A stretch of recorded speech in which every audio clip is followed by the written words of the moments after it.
سلام علیکم و رحمت الله و برکاته. باز هم بر یکی دیگر از برگ های بدانه خواهرم در خدمت شما هستیم. امروز به یک سوال اساسی پاسخ می دهیم. مسلمان واقعی کیست؟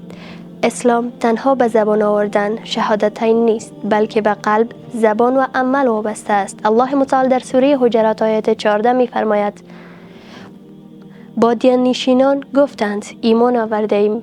بگو هنوز ایمان نیاورده اید، بلکه بگویید اسلام آورده ایم و باید بدانیم برای مؤمن بودن چه کارها را انجام بدهیم. اول، نمازگزار واقعی، الذین هم فی صلاتهم خاشعون. سوره مؤمنون، نمازگزارانی که در نماز خشوع دارند. دوم، زبان پاک. رسول الله صلی الله علیه و سلم فرمودند، حدیث صحیح بخاری: مسلمان کسی است که دیگر مسلمانان از دست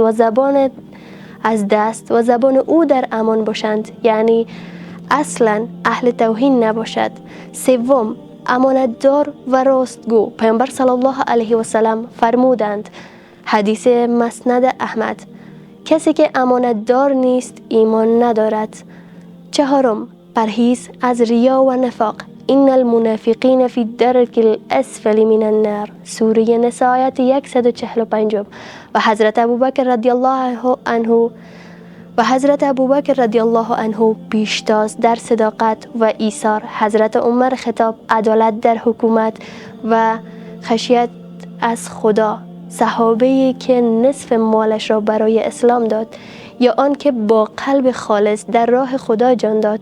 پس بدان ای خواهرم، مسلمان واقعی کسی نیست که فقط نام مسلمان را بر خود داشته باشد، بلکه مسلمان واقعی با خدا رابطه دارد، عبادت با مردم، اخلاق دارد، احسان با خودش، صداقت دارد، یعنی اخلاص.